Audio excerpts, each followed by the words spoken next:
jour bi nga gëmee ne yàlla suñu borom bi kese moo fi nekk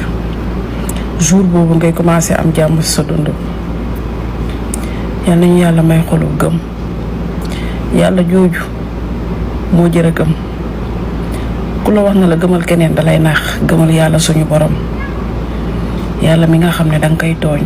di ko tooñ di ko tooñ nga xëy tàll ko sa ñaari loxo mu baal la nga tooñ nit ki mu jaral ko mu yóbbu la ci sëriñ yàq la ci benn bés kon nañ ànd ak yàlla suñu borom bi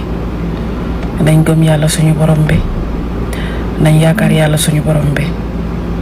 te it nañ wóolu yàlla suñu borom bi moom kese moo fi nekk de.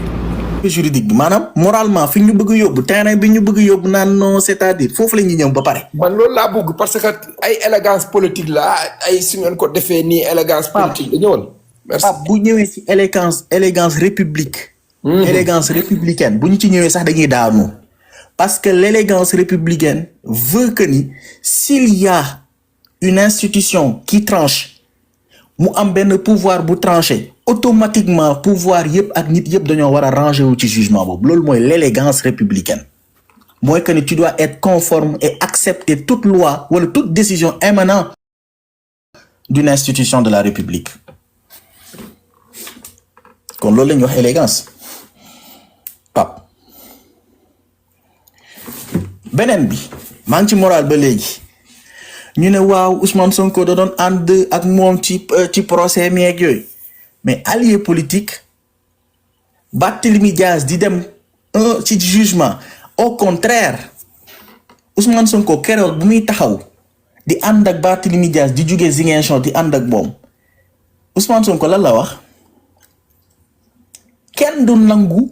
ñuy sacrifier suñu maire te Barthélémy Dias bi incha allah dina doon maire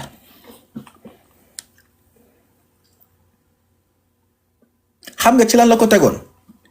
selon principe bi nga xamante ne ñoom ci seen jëmm bopp mooy Macky Sall dès le début moom moo politiser l'affaire de Barthélémy Dias jëlee ko criminel yóbbu ko délit mais Ousmane Sonko bu taxawee ne kenn du sacrifier sama maire te mu xam ne maire du délit mooy tax mu ñàkk li nga xamante ne mooy son éligibilité effectivement Ousmane Sonko bu ñëwee taxaw sur ce principe mën na ne carrément kenn du daan suñu maire wala kenn du empêcher loo suñu maire mu nekk candidat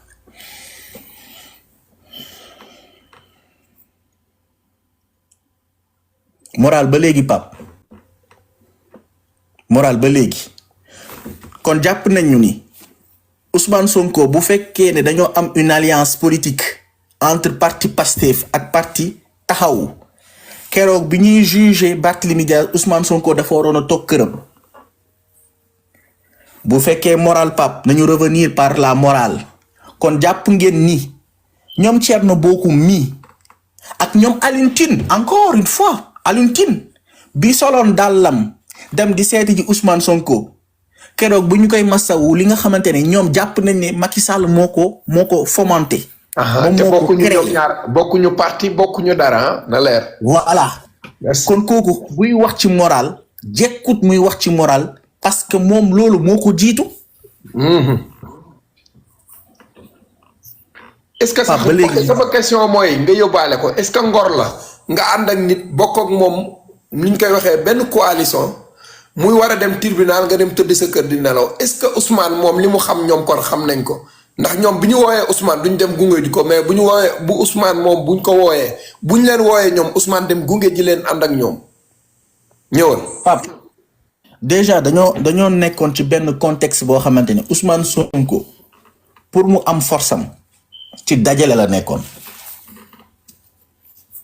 Ousmane Sonko mënul woon nekk dans la séparation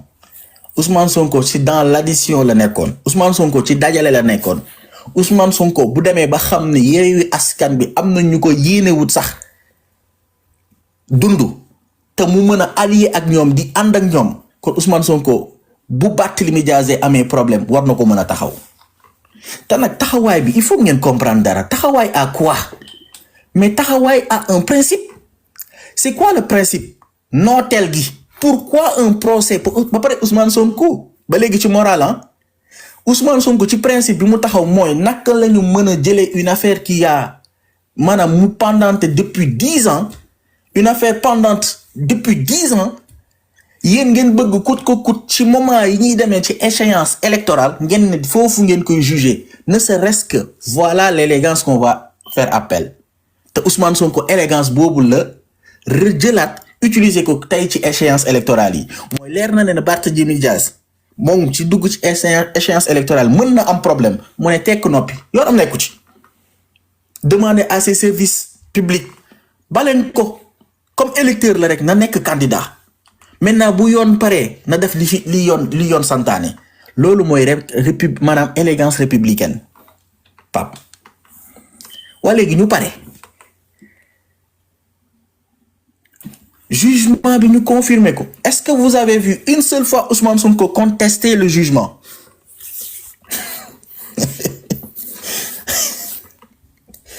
damay laajte rek comme moral la ñuy wax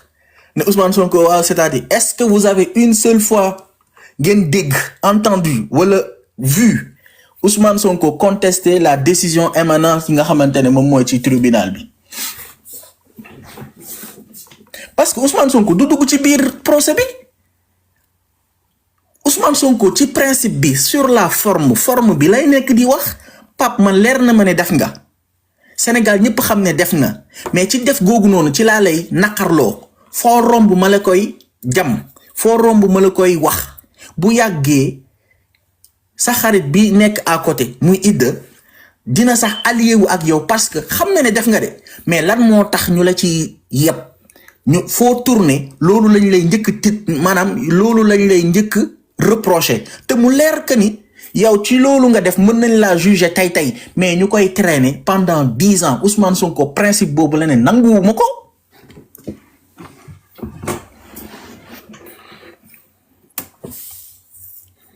Ousmane Sonko da ngeen ko mës a dégg mu ne non Barthélémy Dias bu mu génnee pistolet bi mu yor da doon def légitime défense Ousmane Sonko sañul wax loolu parce que c'est un homme de droit Ousmane Sonko juriste la xam neen lan mooy légitime défense avec le principe de la proportionnalité des armes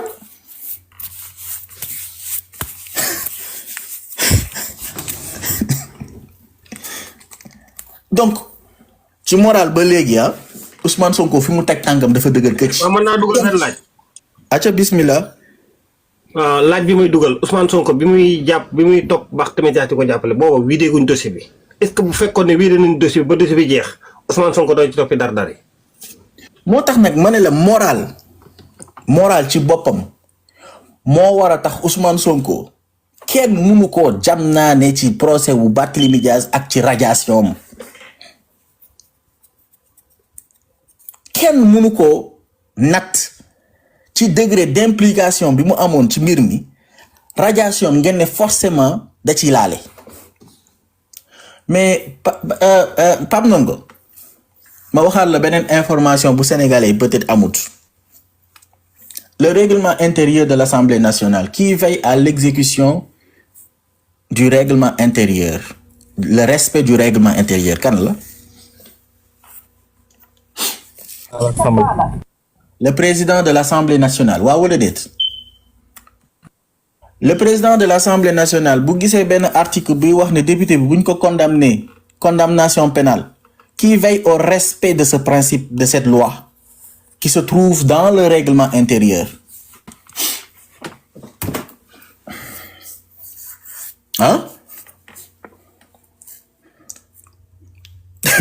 Pape damay laajte buñ ne Assemblée nationale man débat bi damaa raw de ba doon waxtaan quoi débat bi damaa raw ñëwal. dama ni kan mooy veiller au respect du règlement intérieur de l'Assemblée nationale. C'est le président de l'Assemblée nationale. Est-ce que xam nga ministre de la justice du moom mooy génnee Barthélémy Dias ci Assemblée nationale est-ce que xam ngeen ko. C'est le président de l'Assemblée nationale dañ koy notifier rek le ministre de la justice dañ koy notifier. Le président de l'Assemblée nationale reçoit une notification des personnes yoo xamante ni c'est des personnes condamnées pénalement. Point. That's it. That's all. kon mënu laa wax kii retiré ko. kon da ngaa bëgg a wax ne les décisions de justice. Sall la ak Macky Sall lu tax binduñu ko. non erreur bi moo ngi commencé ci patriote yi déjà jàpp ne ñi ministre de la justice ak yenn ñi nga xamante ne ñoo ngi véhiculer jàpp ne président mbir mi affaire bi c'est purement exécutif alors que l'affaire n'est pas exécutif mais c'est parlementaire c'est-à-dire mbir ci kër bu amee la ñu bind ci charte ci biir kër gi kan mooy veiller à ce que li nekk ci charte ci biir kër gi ñu doxalee ko comme mu waree. kan la tu borom kër gi. borom kër gi c'est le règlement de l'intérieur. misaal bi mën na yomb rek ci live bi nii rek ci live bi nii rek bu fi nit defee lu ma neexul rek ma wàcc SMS. loolu sax dafa am lu ko gën a kowee. maanaam boo demee ci constitution bu nga xam ne constitution Sénégal nga xam ne moo tënk ñëpp moo la tënk ma. article 61 constitution yoonam neewu fa de góor a. non yoonam nga. constitution neewu fa de. ma ñëw tuuti article li régir assemblée nationale. Idi ma ñëw li ma wax. bu ngeen dispersé wu de bu leen jël exemple article 61. article 61. ci constitution Sénégal moo tënk ne maanaam képp kuñ condamné muy yow muy man muy ku mën a doon dañ laa war raje boo dikkee ba ci article 51 bu assemblée nationale moo ne dipp képp kuñ condamné warut a toog ci biir siège bi foofu laay wax loolu foofu laay dellu si waat SMS laaj ko ci ma xam. waaw xoolal damaa bëgg bu yomb rek exemple bi ma doon jël xam nga lan la mooy borom kër bi yor kër bugguma nga génn ci moral bi parce que moral bi dama dégg ay nit ñu am luñ ci wax ba pare te damaa bëggoon nga dimbali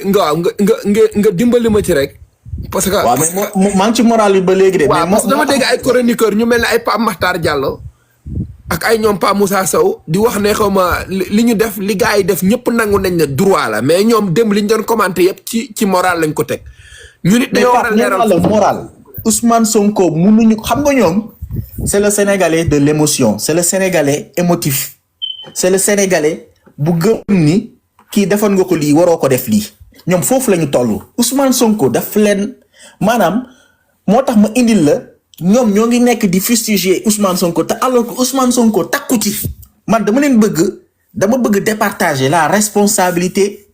exécutive et la responsabilité parlementaire ba pare ci la ñuy mën a doog a xam ndax moralement est-ce que ñoom fu ñu ko teg ndax waaw wala déet ñoom fu ñu bëgg. mais SMS li gën a yomb Ousmane Sonko mi ngi exécutif. te lii c'est entre deux pouvoirs le pouvoir judiciaire et le pouvoir parlementaire. Législatif effectivement. lii Ousmane Sonko yoonam nekku ci. loolu laa am na ñu bari fi ñu toll nii ñi nga xam ne innocent lañ il faut mu leeral loolu dañuy jàpp ne Ousmane Sonko mooy yabale pour ñu rajo waaji ndax dañoo. waaw léegi nag dama bëgg li SMS wax dafa leer naññ. dafa ni carrément. Assemblée nationale le président de l'Assemblée nationale moo radié Barthélémy Diaz. ndax règlement intérieur waaw. lii la koy firndeel. qui a tenu cette séance bi nga xamante ne dafa ñëw indi député yi ne leen on va procéder moom waxu yëglewul de déedéet yëglewul. On va procéder à la radiation de l'un des députés. C'est le président de l'Assemblée nationale. Barthélémy Diaz. El Malick. Mais parce que le président de l'Assemblée nationale reçoit la notification émanant du ministère de la Justice. Exactement. Bii wax toute personne nga xamante ne dañu leen condamné pénalement bu amee kenn koo xamante ne nekk na député. Automatiquement le règlement intérieur xam nga kan moo ci àddu c'est le président de l'Assemblée nationale ak le bureau de l'Assemblée nationale. Le règlement intérieur amul justice lenn loo xamante ne mën na ci duut baaraamam ne changer leen wala kii lii la def wala kii lii la def parce que loolu ñoo ngi dugg ci li nga xamante ne mooy l'ingérence d'un pouvoir à un autre. te nag bu ñuy wax la séparation des pouvoirs il y a ce qu'on appelle le principe de non-ingérence d'un pouvoir à un autre pouvoir bu ci nekk da ngay yem sa place et comme le ministre de la justice émane de l'exécutif encore une fois le pouvoir exécutif ne peut pas donner des instructions ou ne peut pas donner li nga xamante ne mooy ay ndigal pour que le président de l'Assemblée nationale puisse exécuter celle-ci moo tax démb ba ma gisee ñoom Pape Makhtar di analyser noonu ma ne leen ils ont pris la fausse route parce que quand tu prends une analyse déjà da ngay teg li xew dara lan la condamnation la fan la jógee mais Ida li lay won la il y a tellement une séparation visible des pouvoirs mooy c'est la justice qui a tranché tëj na ko justice yoonam nekkul ndax candidat la war a doon wala nekkul candidat yoonam nekku ci. exactement léegi di nga dama jox la benn exemple laa lay jox. tey jii bu fekkoon ni. may leen